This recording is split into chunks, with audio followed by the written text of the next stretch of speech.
ассалому алайкум тамошобинони азизу арҷуманд. Нашри навбати барномаи иттилоотии ахборро аз телевизиони Тоҷикистон манзуратон мегардонад. شامی روز 29 ایون هیئت پارلمانی جمهوری اسلامی افغانستان تحت راهبری رئیس ولوسی جرگه مجلس نمایندگان شورای ملی جمهوری اسلامی افغانستان میر رحمان رحمانی جهت اشتراک در جلسه شورای اسامبله پارلمانتی سازمان اعضای امنیت دست جمعی به جمهوری تاجیکستان تشریف آوردند. در فرودگاه بین المللی دوشنبه مهمانان را مسئولین مجلس ملی مجلس عالی جمهوری تاجیکستان استقبال گرفتند. امروز در قصر ملت اساسگزار صلح و وحدت ملی پیشوای ملت پرزیدنت جمهوری تاجیکستان محترم امامعلی رحمان رئیس مجلس نمایندگان ولوسی جرگه شورای ملی جمهوری اسلامی افغانستان میر رحمان رحمانی را به حضور پذیرفتند. در جریان ملاقات روند همکاری بین کشورها به خصوص رابطه‌های پارلمانی رشد همکاری در زمینه‌های مختلف از جمله سیاسی، مدافع، امنیت، اقتصاد، تجارت، علم و معارف، وسایط اخبار عامه و تندرستی همچنین وضع امروزه افغانستان همسایه مورد بررسی قرار داده شد. پرزیدنت مملکت محترم امامعلی رحمان تاکید نمودند که مردم تاجیکستان نه تنها از نظر جغرافی بلکه از دیدگاه مشترکات ارزشی نیز همیشه در پهلوی مردم افغانستان قرار خواهد داشت. ما از اقدام‌های حکومت و مردم کشور دوست همزبان و همفرهنگ جهت استقرار صلح و ثبات و بازسازی اقتصاد مملکت پشتیبانی خواهیم کرد. جانب‌ها عاید به گسترش رابطه‌ها در سمت‌های برای کشورها افضلیت‌ناک و سودمند ساحه‌های انرژتیک و زیرساختار، تشکیل دالان‌های نوی نقلیاتی بین کشورها و تطبیق برنامه‌های مشترک در سمت‌های مذکور تبادل اندیشه کردند. وابسته به ادامه ناآرامی‌ها در افغانستان و شدت گرفتن وضع سیاسی و نظامی در این کشور همسایه که باعث نگرانی جامعه جهانی گردیده است، جانب‌ها همکاری عملی دو کشور را در عرصه امنیتی ضرور دانستند. تاکید گردید که برای مبارزه بر ضد تروریستان و گروه‌های متشکل جنایتکار قاچاق مواد مخدر چاره‌های مؤثر اندیشیده شود. 29 ایون اساسگزار صلح و وحدت ملی پیشوای ملت پرزیدنت جمهوری تاجیکستان محترم امامعلی رحمان پرزیدنت شرکت بین المللی گلنکور ایوان گلازنبرگ را به حضور پذیرفتند. در ملاقات رابطه‌های تجارتی، اقتصادی و سرمایه‌گذاری تاجیکستان و شویتساریا مورد بررسی قرار داده شد. گزارش خبرنگاران ما. 29 ایون اساسگزار صلح و وحدت ملی پیشوای ملت پرزیدنت جمهوری تاجیکستان محترم امامعلی رحمان در قصر ملت پرزیدنت شرکت بین المللی گلنکور ایوان گلازنبرگ را به حضور پذیرفتند. در جریان ملاقات حالت کنونی و دورنمای رابطه‌های تجارتی، اقتصادی و سرمایه‌گذاری تاجیکستان و شویتساریا بررسی کرده شد. تاکید گردید که در تاجیکستان بیش از 25 شرکت شویتساریایی یا شرکت‌های مشترک با اشتراک سرمایه‌گذاران شویتساریا در ساحه‌های مختلف اقتصاد تاجیکستان فعالیت می‌کنند و شریکی ثمرناک شرکت گلنکور با تالکو در ساحه استحصال آلومینی نمونه خوبی چنین همکاری‌ها میباشد. حجم عمومی گردش تجارت میان دو شرکت تنها در 5 سال اخیر بیش از 1 میلیارد دلار را تشکیل داد. در ملاقات مسائل از نوسازی تکنولوژی شرکت آلومینی تاجیک، کارکرد پروژه آلومینی اولیه، براه ماندن استحصال محصولات نهایی و افزایش دادن اقتدارهای 3 ساله شرکت آلومینی تاجیک تا 1 میلیون تن مورد محاکمه قرار داده شد. همچنین ضمن واخوری امکانات همکاری در سمت تطبیق لایحه‌های کارکرد تا حالت نهایی در کانهای معدن طلا، نقره، سرمه و سینک تاجیکستان و سرمایه‌گذاری شرکت گلنکور جهت بنیاد کارخانه متالورژی بررسی گردید. مورد ذکر است که تاجیکستان و شویتساریا علاقه تجربه خوبی برای ماندن همکاری برای جانب‌ها سودمند تجارتی را دارند. همکاری ثمربخش شرکت شویتساریایی گلنکور با شرکت آلومینی تاجیک تالکو نمونه امیدبخش حضور جانب شویتساریا در اقتصاد کشور ما میباشد. یادآور میشویم که 5 نوامبر سال 2019 پرزیدنت جمهوری تاجیکستان محترم امامعلی رحمان با سفر رسمی در کنفدراسیون شویتساریا قرار داشتند. ضمن این سفر سرور دولت محترم امامعلی رحمان با پرزیدنت کنفدراسیون شویتساریا محترم اولی ماورر роҳбарони ширкатҳои бонуфузи ин кишвар ва доираи васеи соҳибкорону сармоягузорони швейтсариягӣ мулоқотҳои самимию созанда анҷом доданд. ضمن ملاقات سران دولت‌ها گسترش همکاری بیش از پیش با شویتساریا در ساحه‌های بنیادی اقتصادی تاجیکستان به مثل گیدروانرژتیکا، ساحه‌های مختلف صنعت از جمله متالورژی رنگ، صنعت معدن‌های کوهی، سبک و خوراکواری، کارکرد محصولات کشاورزی و عموماً در بخش اگراری، نقلیات و کمونیکاسیا، همچنین رشد زیرساختار سیاحی ضرور شمرده شد. 5 نوامبر سال 2019 در دوره سفر رسمی در شهر برن کنفدراسیون شویتساریا، پرزیدنت جمهوری تاجیکستان محترم امامعلی رحمان با پرزیدنت شرکت بین‌المللی گلنکور ایوان گلازنبرگ ملاقات کردند. در جریان ملاقات مسائل همکاری تاجیکستان با این شرکت و دیگر کارخانه‌های بانفوذ کنفدراسیون شویتساریا بررسی گردید. پرزیدنت مملکت محترم امامعلی رحمان از همکاری تجارتی و اقتصادی که از مهمترین ساحه‌های روابط دو جانب به حساب می‌رود اظهار قناعتمندی کرده شریکی ثمرناک شرکت گلنکور شویتساریا با تالکوی تاجیکستان را در ساحه استحصال آلومینی نمونه خوبی چنین همکاری نامیدند. 6 نوامبر سال 2019 در دوره سفر رسمی در کنفدراسیون شویتساریا ملاقات پرزیدنت جمهوری تاجیکستان محترم امامعلی رحمان با دایره صاحبکاران و سرمایه‌گذاران و راهبران شرکت‌های این کشور برگزار شد. سرور دولت محترم امامعلی رحمان این ملاقات را اقدام مهم در سمت راه‌اندازی همکاری متقابلا سودمند تجارتی و اقتصادی کشورها ارزیابی کردند.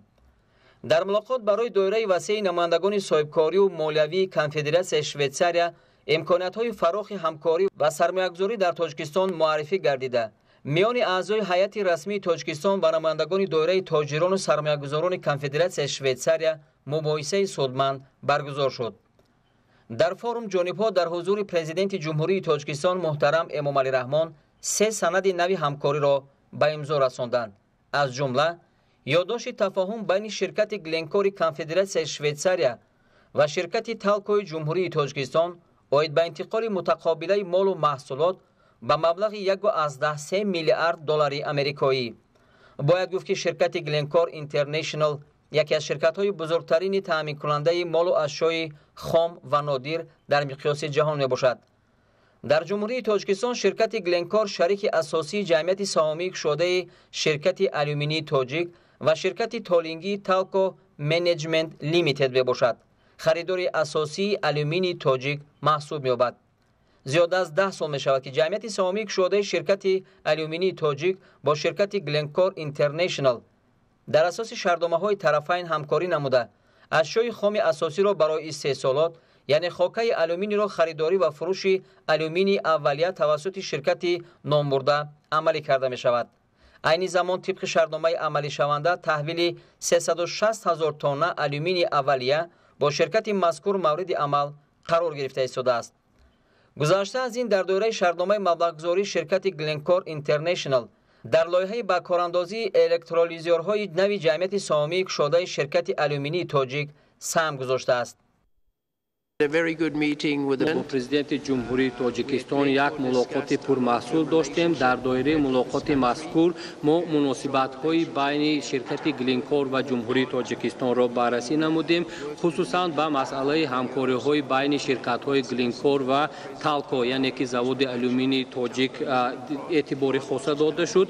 ما با زواد مذکور علاقه سال‌های طولانی همکاری خوب داریم و با جناب پرزیدنت ما مسئله زیاد نمودن استحصال آلومینی را بررسی نمودیم. در عین حال شرکت تالکو 70,000 تن آلومینی استحصال کرده ایستاده است و ما امکاناتی به 300,000 تن برآوردن آن را امروز مورد بررسی قرار داده. چیزی از همه مهم از آن عبارت است که این مسئله را امروز جناب پرزیدنت هم به ما فهمانیده دادند. جمهوری تاجیکستان ذخیره‌های بوی گیدروانرژتیکی دارد که این برای استحصال آلومینی سبز نهایت نقش مهم می‌بازد و پس وقتی که ما آلومینی سبز استحصال می‌کنیم علاقه می‌توانیم به کشورهای گوناگون دنیا آن را صادرات کنیم و البته با باوری تام گفته می‌توانیم که آلومینی سبز در بازار нархи баландтаринро хоҳад дошт. имрӯз албатта ин масъала барои бо дар назардошти тағйироти иқлим аҳамияти хоса пайдо намудааст. барои ҳамин ҳам бо дар назардошти захираҳои бузурги гидроэнергетикии ҷумҳурии тоҷикистон ва имкониятҳо барои истеҳсоли ҳаҷми бештари энергетикаи сабз дар ҷумҳурии тоҷикистон мо имрӯз имконияти дар мадди аввал ба 300 000 тонна баровардани истеҳсоли алюминийро баррасӣ намудем ва дар оянда ният дорем ки аз он ҳам зиёдтар баланд бардошта шавад. китоби тоҷикони академик Бобоҷон Ғафуров ҳамчун тӯҳфаи арзишманди пешвои миллат муҳтарам Эмомалӣ Раҳмон бахшида ба ҷашни 30-солагии истиқлоли давлатии ҷумҳурии Тоҷикистон ба ҳар як оилаи ноҳияи Мир Саид Алии Ҳамадонӣ тақдим карда шуд. идомаи мавзӯъ дар гузориши Саидҷаъфари Маҳмадалӣ ва Хуршеди Нодирхон. китоби тоҷикони аллома Бобоҷон Ғафуров барои дар рӯяи хештаншиносӣ, ифтихори миллӣ, пост доштани анъанаҳои неки ниёгон ва шинохти воқеии тарихӣ тарбия намудани наврасону ҷавонон нақши бағоят муҳим дорад. зеро ин шоҳасар таърихи пурҳаводиси халқи тоҷикро дар бар гирифта аз ҷониби доираҳои бонуфузи илми ҷаҳонӣ низ ҳамчун як асари барҷастаи бунёдӣ эътироф гардидааст. бо мақсади таҳкими ҳисси хештаншиносӣ ва ифтихори миллӣ бо ибтикори асосдори сулҳу ваҳдати миллӣ пешвои миллат президенти ҷумҳурии Тоҷикистон муҳтарам Эмомалӣ Раҳмон бахшида ба ҷашни 30-солагии истиқлоли давлатии ҷумҳурии Тоҷикистон китоби тоҷикони Бобоҷон Ғафуров аз нав бо сифати баланд ба таб расида ба ҳар як оилаи кишвар тақдим карда мешавад.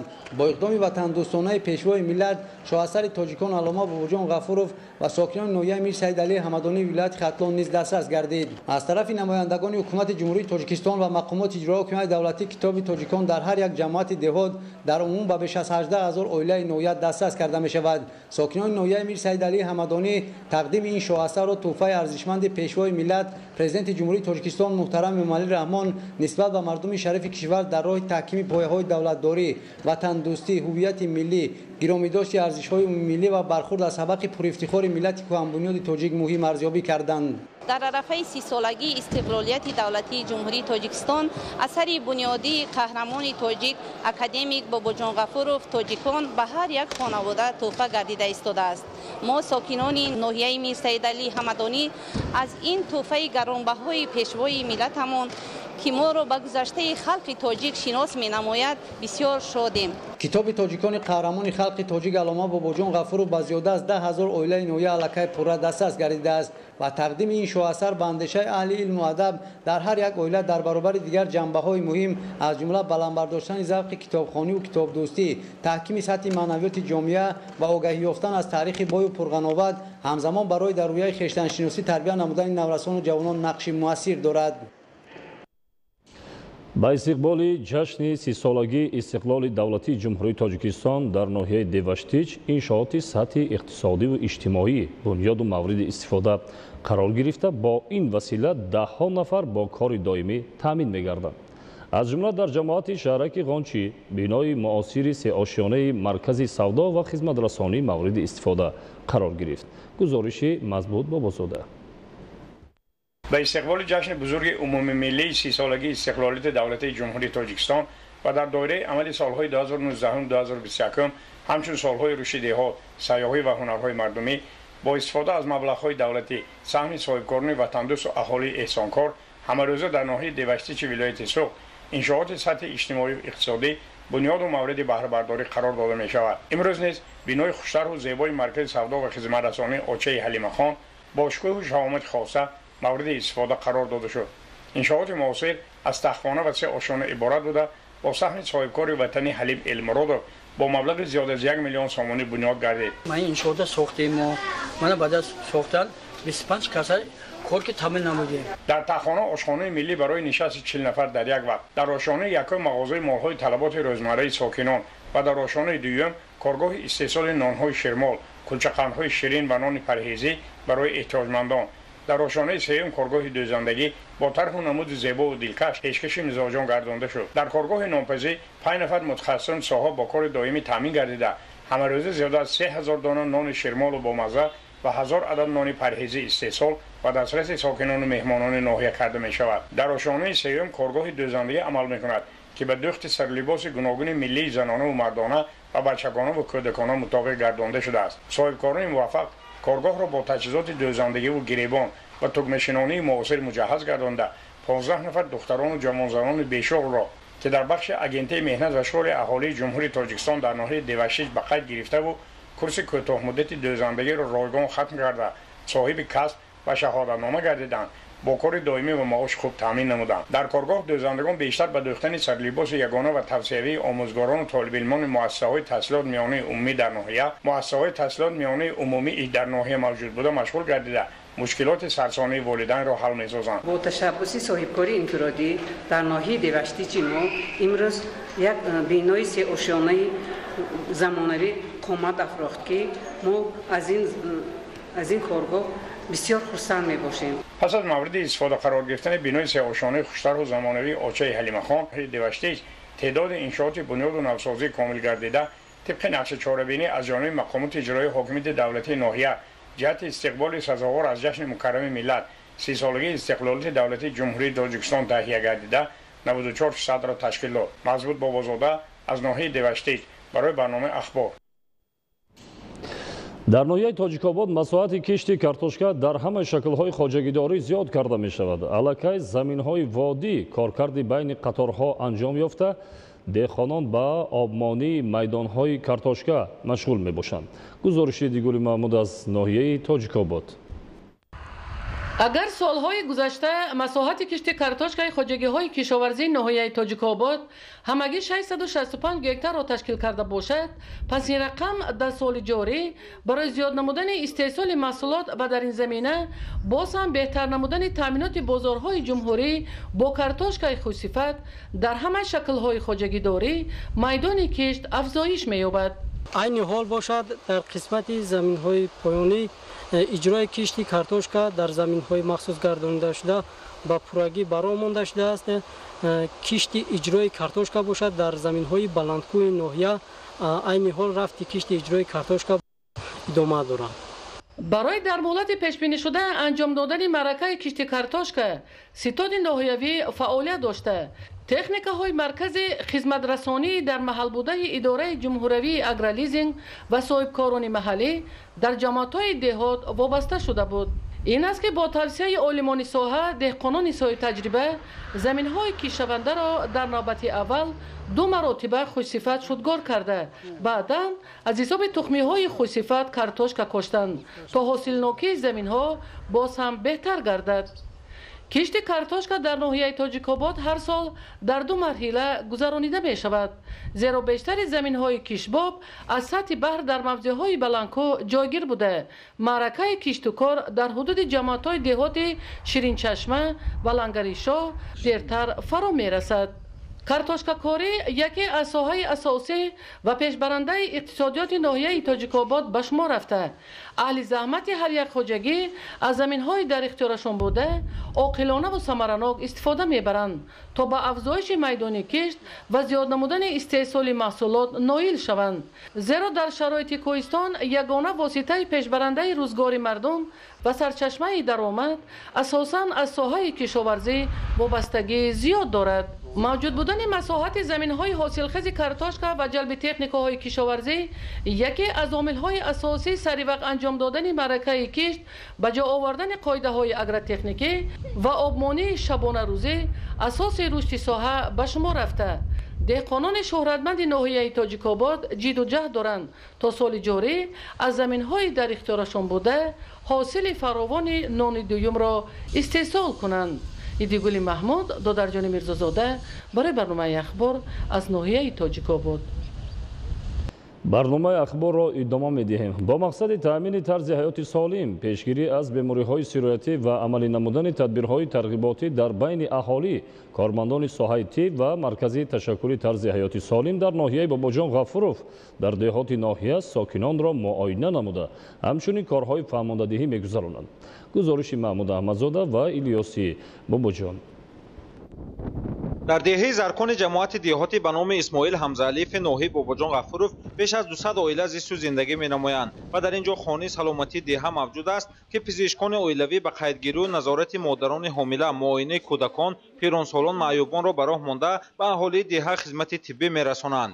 деҳаи Заркон бинобар дар масофаи 90 километр дур аз маркази ноҳия ҷойгир буданаш барои ташхису муоина, санҷиши вазъи саломатӣ ва дар маҳалли зисти аҳолӣ расонидани хизмати тиббӣ бо фармоиши Вазорати тандурустӣ ва ҳифзи иҷтимоии аҳолӣ, масъулини шабакаи кӯмаки аввалии тибби санитарии ноҳия, мутахассисони соҳибтаҷриба оид ба бемориҳои дилу рагҳо, гӯшу гулӯч, чашм, асабшинос, духтурони амрози занона, пизишкони кӯдакона ва дигар мутахассисонро тариқи корвони саломатӣ сафарбар намуданд ва дар рафти чорабинии тиббию машваратӣ, муоини шаҳрвандон аз ҷумла пиронсолон, ҷавонон, занону кӯдакон бо истифода аз дастгоҳҳои муосири ташхисӣ сурат гирифт. имрӯз бисёре аз сокинони деҳот ба хонаи саломатии деҳоти Заркон омада аз муоинаю ташхис худу аъзои оила аз ҷумла кӯдаконро гузарониданд. дар рафти гузаронидани ташхису муоина ҳамзамон дар утоқи алоҳидии ташкилшуда дар хонаи саломатии Заркон амалиёти хатнаи кӯдакони деҳаро анҷом доданд ва ҳамзамон 2 нафар шахсони имконияташон маҳдудро бивосита дар манзилҳои истиқоматиашон аз муоинаю ташхис гузаронида